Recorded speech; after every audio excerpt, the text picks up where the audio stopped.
It's Rick Astley. That was Rick Astley. Okay, the great Rick Astley. Okay. Okay, so we're live now. How are we? Today's episode is brought to you by the great Rick Astley. Okay. Never gonna give you up, never gonna let you down, never gonna turn around and hurt you. I don't know. People are gonna confuse this with Drunk Space Nine, sir. Yes, this is true. Oh, which you still have to be a designated driver on at some point. Have you listened to it yet? No, I have not. No, Anyways, we're here on a special report of Starfleet Boy. This is not the actual episode, but we're very excited. Well, maybe we're not too excited, but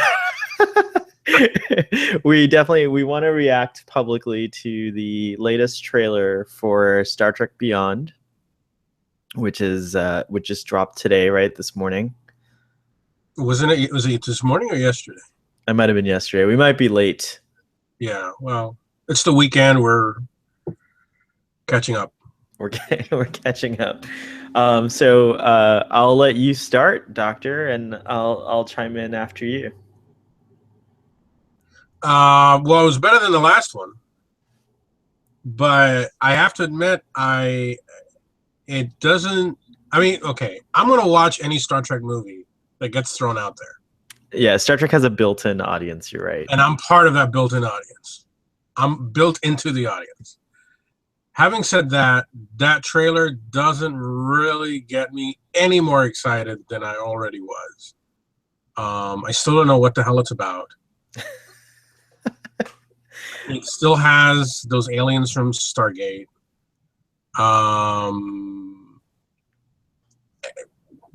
It looks like they still destroy the Enterprise. I mean, I don't know. It's the 50th anniversary. I don't want them to destroy the Enterprise on the 50th anniversary. I'm comparing to Star Trek 6, which was the this is the 50th anniversary film, right? Correct, yeah. And the 25th anniversary film was Star Trek 6, correct? Was that wow, was that 25 years ago? Holy moly, I can't believe that. Yes, sir. And that felt like a celebration. Right. And this feels more like Star Trek. It feels like what it is, which is they're trying to steer it in a new direction, maybe give it more, summer blockbusters, high action adventure rejiggering there, but I don't know. I mean, I'm open to liking it. I'm not hating it, but I'm still not like super excited for it like I was the first in this reboot series. I tend to agree with you. I spoke to Gul Duskat on the phone briefly. I was going to see if we could have the trio on the reaction for it, but he's stuck in Cardassian traffic. Oh no.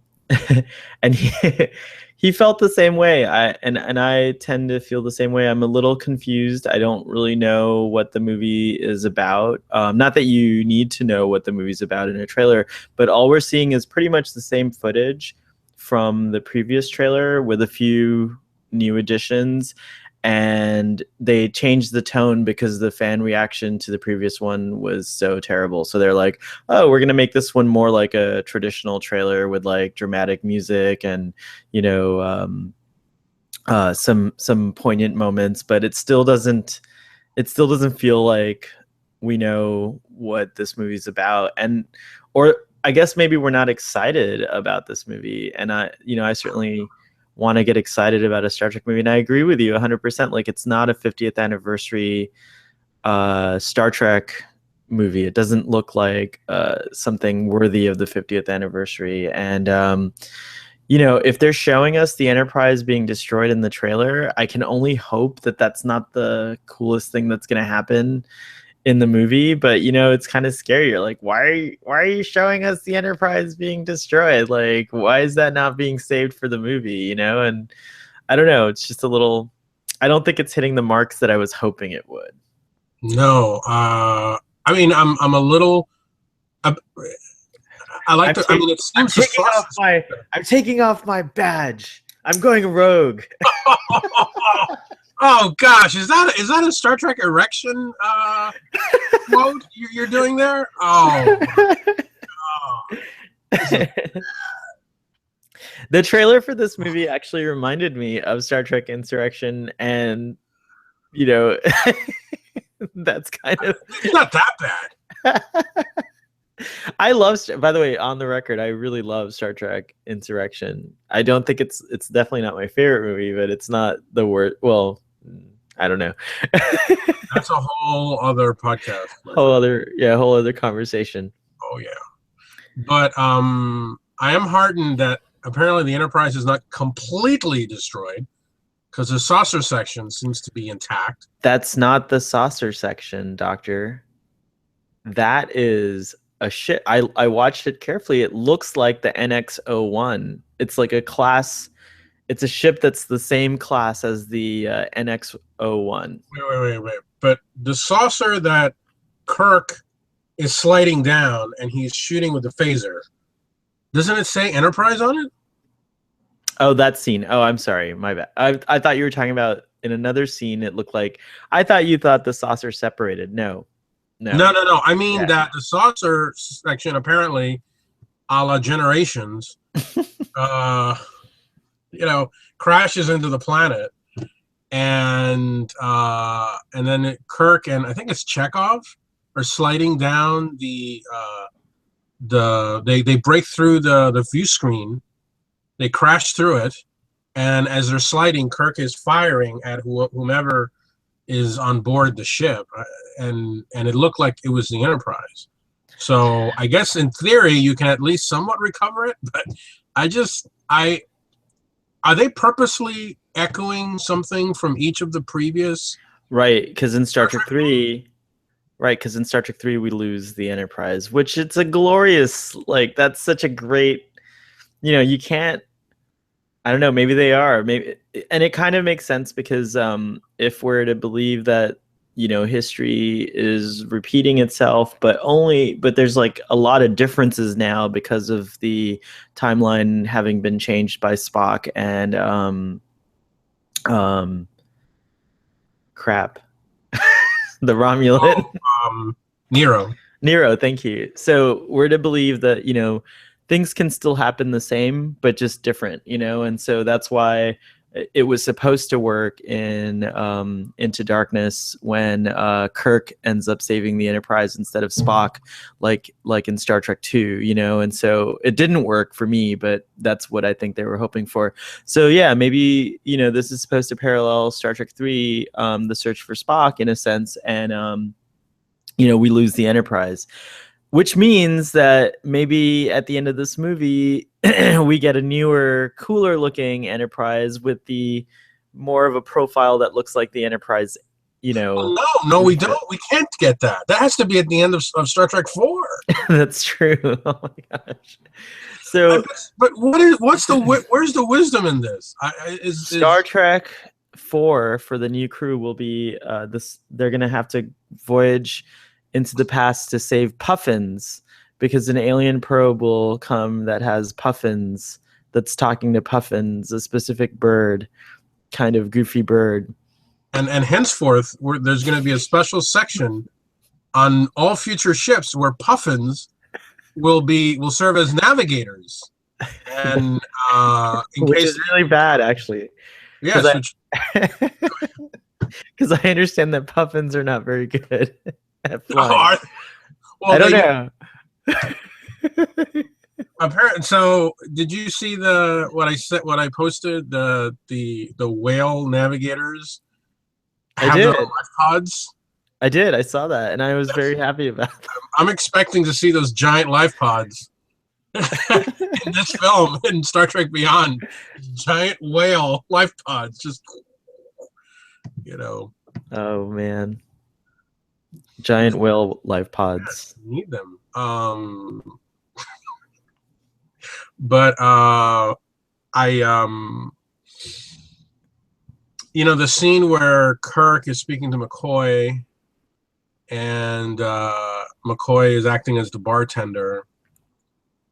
That kind of echoes many scenes in the original series or McCoy would bring Kirk some alcohol and uh, you know, get Kirk drunk, and Kirk would say how much he loves the ship, which I think is something that's kind of missing from the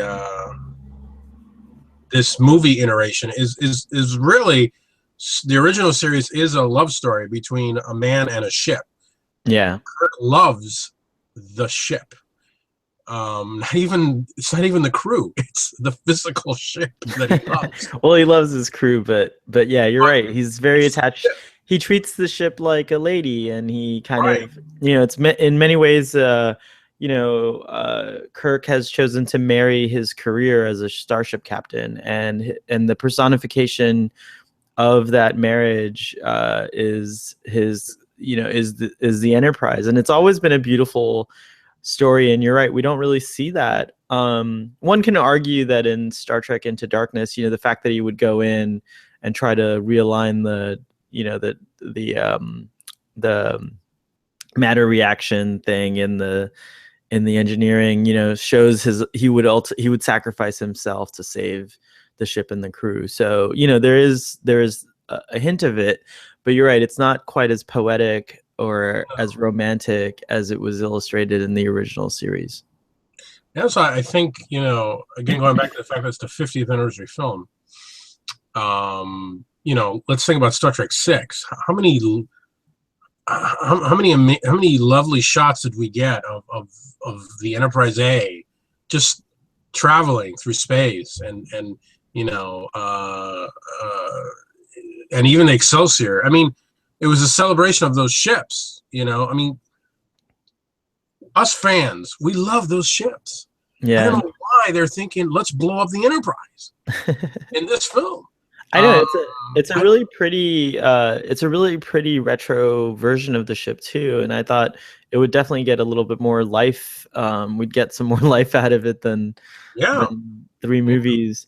There is that one beautiful scene in this trailer that was new of the Enterprise. It looks like it's like traveling at warp speed, and it's some kind of warp wake or something. It's like cutting through some kind of warp field. What I liked was the shot, I guess it's from the port as it's leaving the Yorktown. I like that shot. Yeah, that was pretty cool. It was a nice shot too. And then you actually see it going into the Yorktown.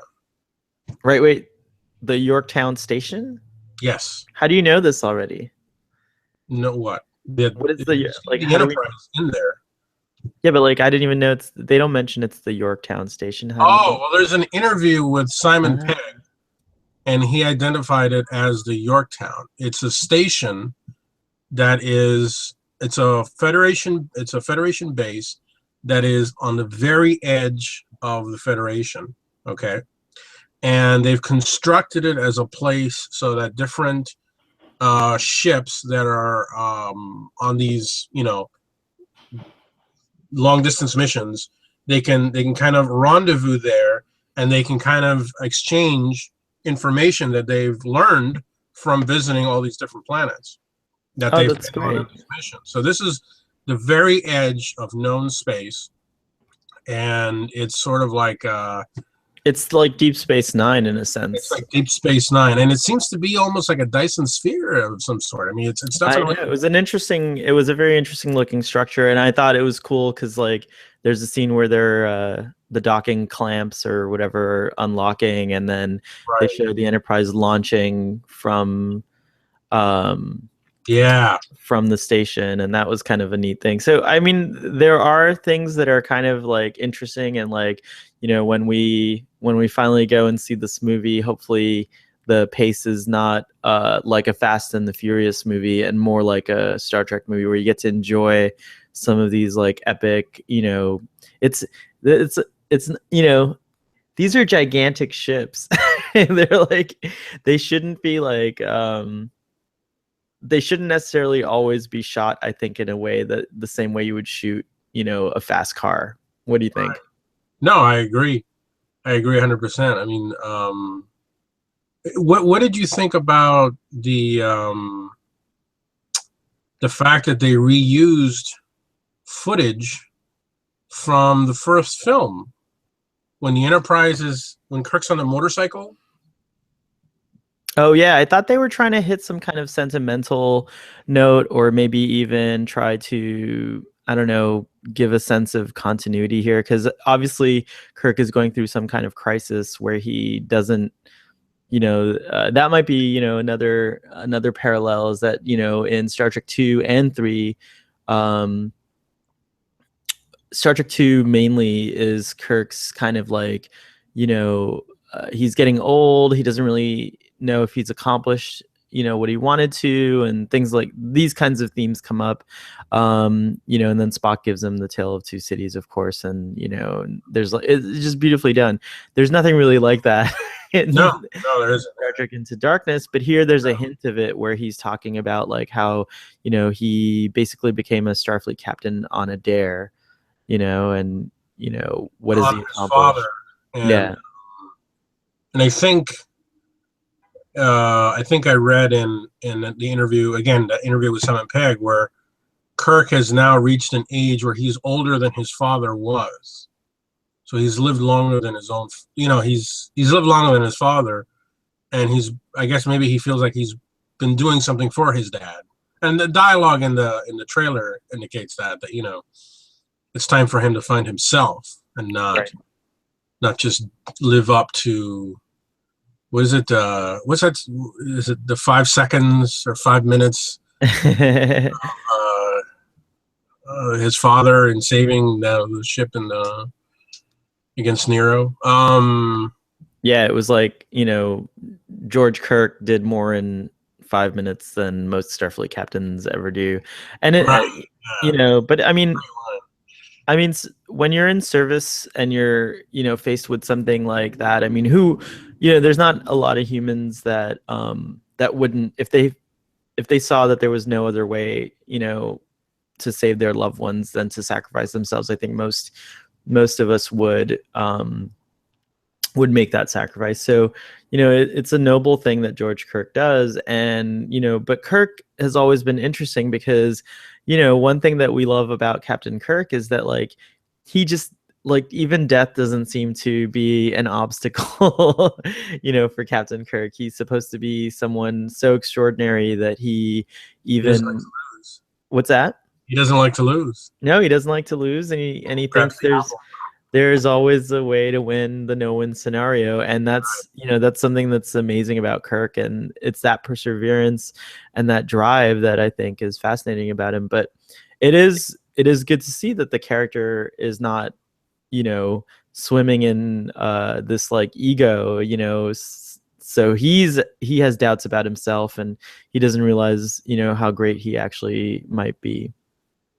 What do you think about those sequences where it looks like they lose gravity in the Yorktown?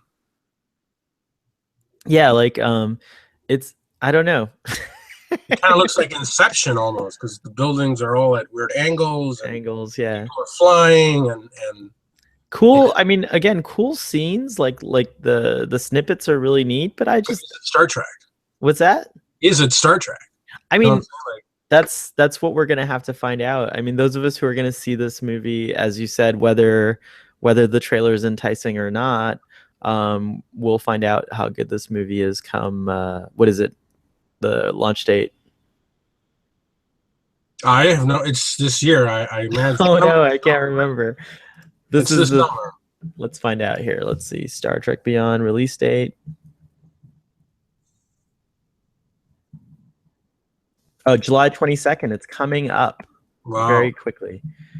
Okay. So I guess that's the thing. This might be the last trailer before we see the film. Actually, there's an opportunity for them to do one more if they want to. A couple of teasers on international one coming up. Yeah, international. There'll be teasers on TV. So yeah, maybe we'll get more from those. But at this point, I'm not really sure what it's about, and I'm not really sure I'm interested in what it's about 100%. Maybe like I know nothing about the villain. I know nothing about what its motivations are. I mean, Star Trek. Okay, Star Trek 2, it was obvious we all knew from the trailer. Star Trek 3, we knew what it was. It's about. The search for Spock. We didn't need details, but we knew the general direction. 4, we kind of knew as well. It's them in our time then. 5, okay, 5. Yeah. 6, we knew. Actually, we thought. Do you remember wondering whether Kirk was going to die? Yeah, it was very. It was implied. There was a threat that Kirk was going to die in Star Trek 6. Absolutely. But here, it's like I know nothing about the villain. I really don't know anything about the nature of the threat. I know more from that interview with Simon Pegg than anything else. I think they could have.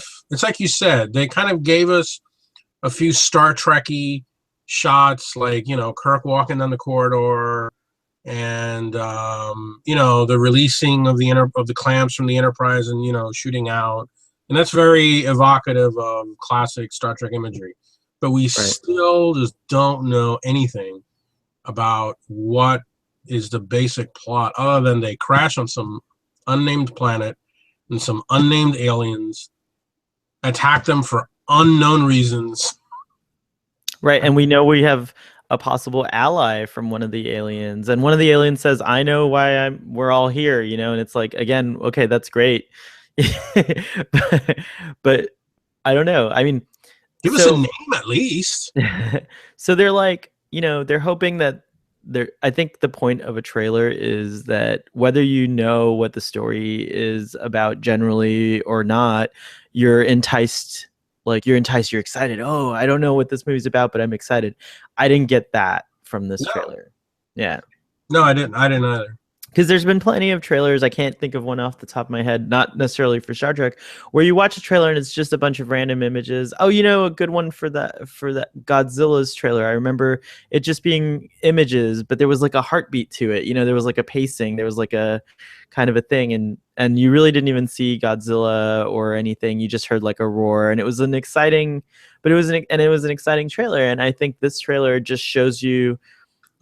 Especially the first one I thought failed because it had the Beastie Boys soundtrack, and it just didn't feel like Star Trek at all. Even though the first movie, the teaser had the same song in it.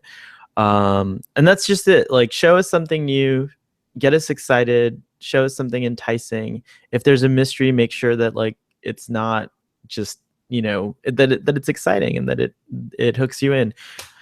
I'd be curious to hear what others think about this. Gul Duskat shares our opinion basically, and he's also built in. He's also going to go see this movie, but still not a very exciting trailer. So is that our verdict for today?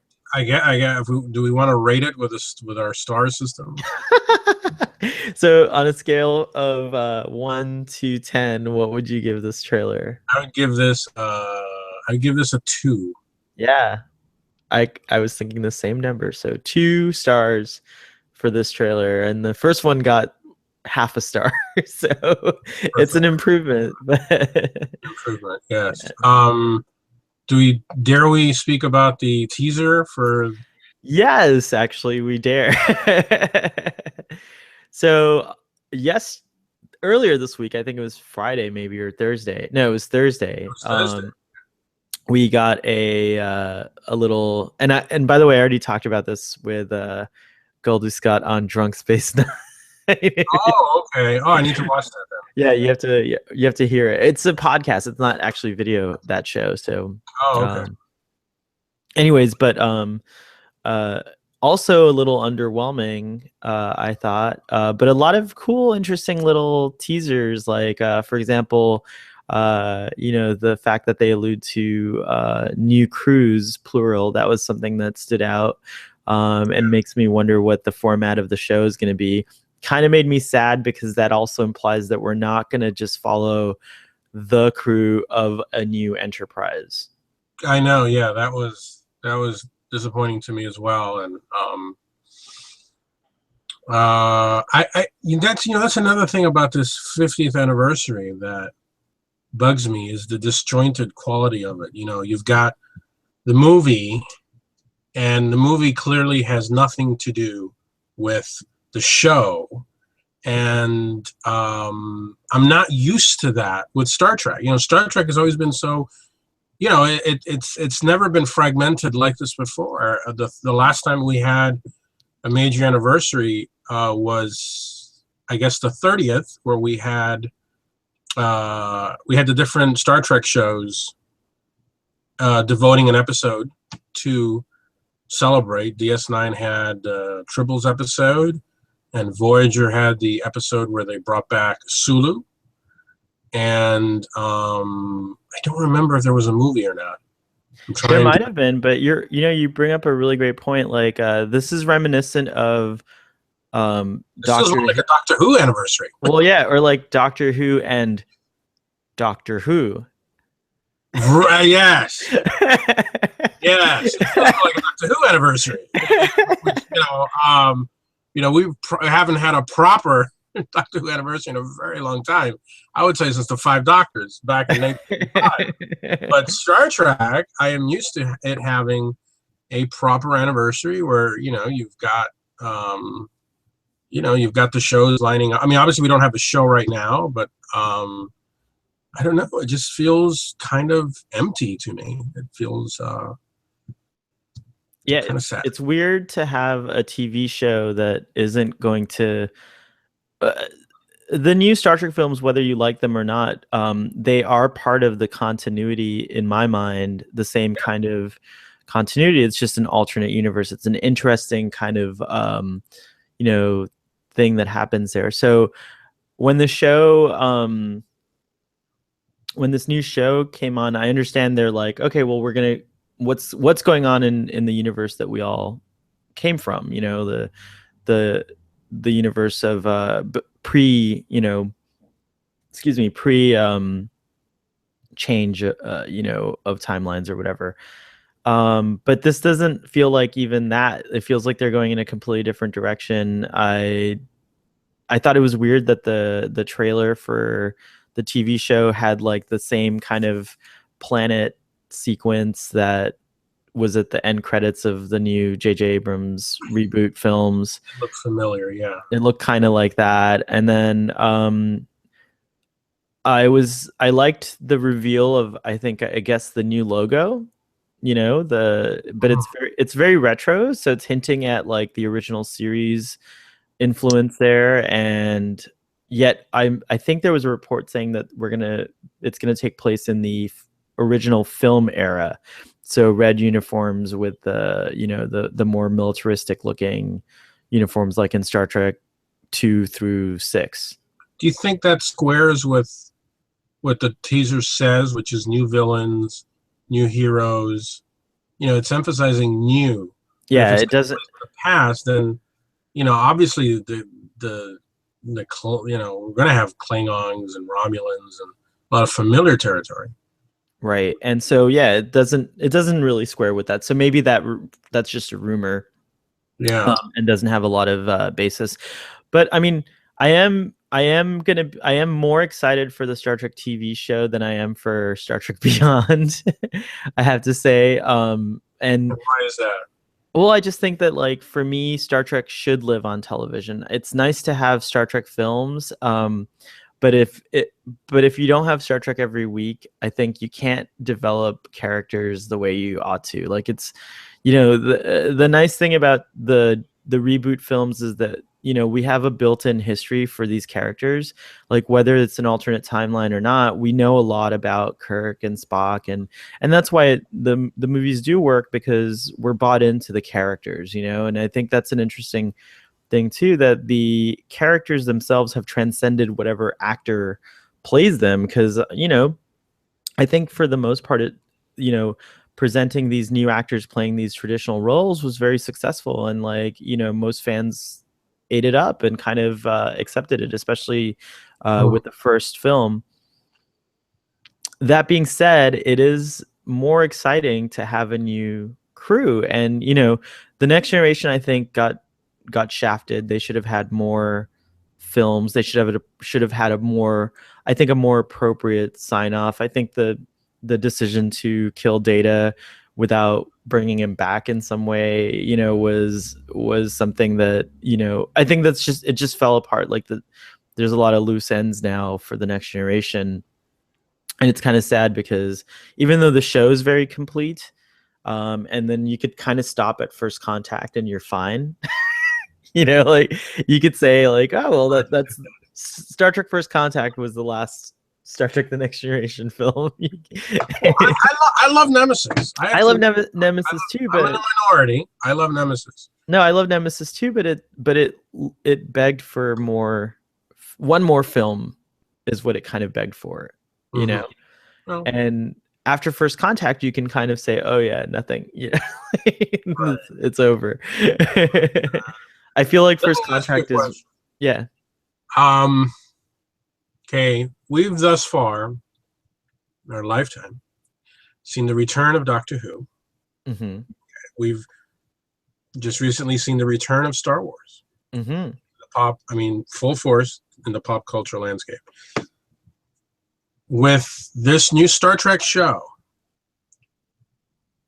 I think this is truly the return of Star Trek, because the films, yes, we've had 2 films, but they don't, it's not, Star Trek is on television. I mean, that's just the reality of it. Just like Star Wars should be on the big screen, Star Trek really lives and thrives on the small screen. You talk to a lot more people than I do. Do you think the audience out there is open and will be receptive to a new Star Trek in the way that we were primed for Next Generation way back in 1987? I think it's all going to depend on that pilot episode. At the end of the day, I think that the Star Trek fans are going to show up, as we always do. The broader. Well, that's the thing, is that I think that the people talking about Star Trek. No, actually, I don't hear a lot of folks talking about Star Trek. Although people know I'm excited about Star Trek, so they do approach me and bring it up. But most of them, when I talk to them, aren't really fans. They just happen to, Star Trek's doing a good job at media and hype and promotion, and so you can see that it's getting out there. But as far as how many people are going to actually show up after the first weekend or the first couple of weekends, I don't know. Again, you're talking about the movie. Well, in general, and then also with the new show, I was really excited about it, but I haven't seen a lot of excitement among my Star Trek friends. It's more like, oh yeah, Really? that was like an interesting little trailer, but I'm not really sure what the show is going to be about, and there's not like a lot of hype or in my circle. I mean, now I'm in the greater fandom, it looks like there is a lot of talk, but that's the fandom. It's the core the core of Star Trek. But again, I think that pilot is going to really be important, because this is something now also on the trailer it did say that it's going to be airing on CBS and on this new service. Yeah, it said on CBS and CBS Live or whatever it's called. I did not know that. Yeah, let me hear. I mean, I guess we could just pull up the trailer here and take a look. Why not, right? Star Trek TV teaser. Here we go. Okay, I don't know if you guys can. We're gonna. CBS presents a new adventure.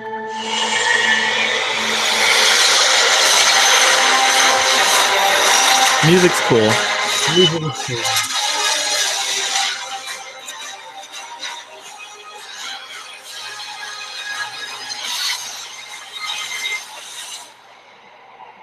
This part's cool.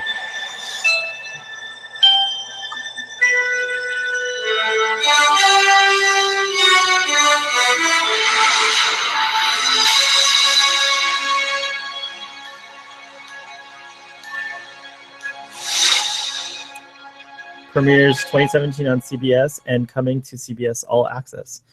Those are the, those are the words. That's interesting. So that was the first Star Trek show. Well, no, I guess Voyager was on a network show technically. Yeah, I mean, CBS is taking this on. I think it is going to be a network show, and again, if it's really good, I mean, Star Trek doesn't have to be about the crew of the Enterprise. I mean, when we lost the Next Generation on the air, I was in a tizzy, and then you and I went into a library and started writing a show for the USS Pasteur. I mean, it's so high concept shows that are like not about the crew of the Enterprise. I'm open to it. I'm not saying that it has to be about the crew of the Enterprise. I agree, but for the 30th anniversary, the 50th. I'm sorry, for the 50th anniversary. Jeez. Yeah, but you would think maybe we're just not. Maybe. Do you think it's that they just don't want to get in the way of the movie? Is that what it is? Is they think it would be too confusing if you have, let's say, the Enterprise, whatever, J, on television, and then you have this JJ version of the Enterprise still in theaters? I think we have to keep in mind that the show, especially, we know absolutely nothing about. All of these things are assumptions on our parts. I mean, it says new crews and it's sparking a bunch of ideas, but we really don't know what that means. It could mean that like the next iteration of the Enterprise is actually a fleet flagship, like a true flagship, like a fleet. There's a fleet. Maybe this new Star Trek follows a fleet, much like Battlestar Galactica did. Who knows? We might be in a post-Borg Star Trek, like a post-Borg war. What if Earth is destroyed? I mean, they might go they might go into territories unknown to us. So we could be following a fleet of Federation ships or Starfleet ships. No. I mean, these are just, I guess that's what I'm getting at, is that we don't know anything. So our speculation is wild at this point. And that's very wild. I mean, for one, it's too reminiscent of Battlestar. And number two, I think they tried that in the books. Star Trek New Earth, and those books were terrible. Oh, man. So no, I don't think so. Whatever it is, I'm more excited about the TV show than I am about Star Trek Beyond. But obviously, I wonder how we'll feel about this come December. When is the premiere? Oh, hey, Gul Duskat is calling. It's July 22nd. Does he want to establish communications? Hey, Gul Duskat, how's it going? We're on live right now, and you're on the air with us. Hold on. Fantastic. How are you guys doing, Starfleet Boy, Doctor? We're good. Do you know if there's a way for me to get you on this hangout? Are you home? I am home. Do you know if there's a way to get someone on a hangout once you've gone live? Yeah. You mean through video? Here we go. Hold on. No. Are they hearing my voice right now? Is our audience hearing my voice? They are. Can you hear me? Okay. Hello, Scott. That's all that's important. They don't need to see my beautiful face as long as they can hear my beautiful voice. So what are we talking about, guys? Well, we were just all kind of agreeing that that the new trailer for Star Trek Beyond is kind of the first trailer was a half a point for me on the 10-point scale or 10-star scale. This one's a 2-star, and the doctor agrees that it's also 2 stars. 2 out of 10. 2 out of 10, yeah. Just the trailer. I don't know what the movie's going to be like. The movie's going to be lower than that. Oh my God. Well, I think I've been on record on this show many times saying how much I hate the new movie. Yes, you have. Yeah. Doctor, where do you stand on the new movie? Oh my God. The doctor's still shocked that you think the film is going to be lower. Wait. Okay. Oh, I cannot hear the doctor. I don't think he can. He can't hear you because he's on my headphones. Oh, okay. Well, can you ask him? quite the setup we have here. Does he think it's going to be worse than Into Yeah, Darkness? I watched the trailer 2 times, which is 2 times more than I hoped to see the movie. And it just does nothing for me. There's more stuff now about Kirk and his dad. I felt like we got over that 2 movies ago, was about Kirk and his dad. Still whining about his dad. And we see what I feel like is just too much of the movie. I feel like they're showing us too much. We know already the Enterprise is going to be destroyed. They're going to be stranded. And the whole movie is going to be them trying to figure out a way back home off of this planet. So you think the story's that simple? It's just going to be that? I think so, yeah. Does he think it's going to be worse than Into Darkness? Do you think that this movie is going to be worse than Into Darkness? Jeez. I think it will be. And I hated Into Darkness. But I do think it's somehow going to be worse. Oh my God. At least you had J.J. Abrams. At least you had a really high-end director, on that movie. This thing, I'm not a Fast and Furious fan, but I look at those movies and they just strike me as kind of garbage. Do you think they missed the mark when they gave the helm to Justin Lin? What director out there, but this is a question to both of you. If you had to choose the director for this next film and it wasn't going to be J.J. Abrams, who would you have wanted for the film? Josh Whedon. The doctor says Joss Whedon. Oh, that's a great pick. That's a great pick. How about Kenneth Branagh? Oh my gosh, I would have died if it was a Kenneth Branagh Star Trek film. I would just die. That would be like, it would be over. You know who it really should be? Who hasn't earned it? Who? Jonathan Frakes. Jonathan Frakes would have been amazing. And he's proven that he can make a great. Yeah, and he can prove that he's proven that he can make a great Star Trek film. He's also proven he can make a crappy Star Trek film. But the doctor says he's also proven that he can make a crappy Star Trek film. But I concur. I think Jonathan Frakes probably has a better shot at just about anybody of making a really good Star Trek film. So it just seems like then that we all agree that Justin Lin as we're a little nervous. Seen the movie yet. I'm still optimistic. Okay, good. But I have to say that was one of the things that did not excite me when they said that the director of the Fast and Furious movies was directing Star Trek. It immediately made me nervous and gave me pause, even though I'm sure those movies have a huge fan base, and I'm sure they're actually decent movies. They're just not my cup of tea, and I didn't see the relation. I didn't see the translation from the director of those films being able to pull off a Star Trek film. But we'll see, because again, they do say that Justin Lin is a longtime fan of Star Trek.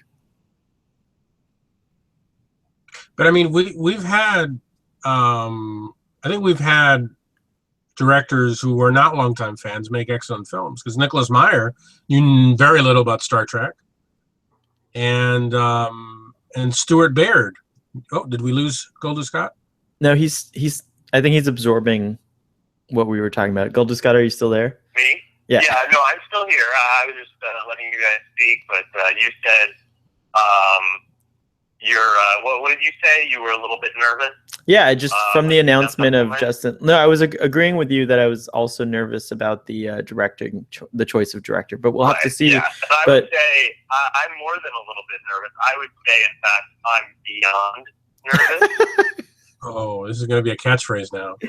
So I'm gonna wrap up this trailer recap. I think we've said all we can say about it, and let's reconvene for the next episode of Starfleet Boy. And if you boys are available, we can do it in an hour, but otherwise we could do it tomorrow maybe. I can do it in an hour. How about you, Doctor? Sure. All right, we're gonna. I'm still around an hour. We're gonna reconvene, hopefully in an hour, to do an episode of Starfleet Boy for the next Star Trek: The Next Generation episode. All right. All right. Talk to you guys soon. Okay. Bye. All right, Doctor. All right. Great recap. Thank you for joining me. I'll see you soon. All right.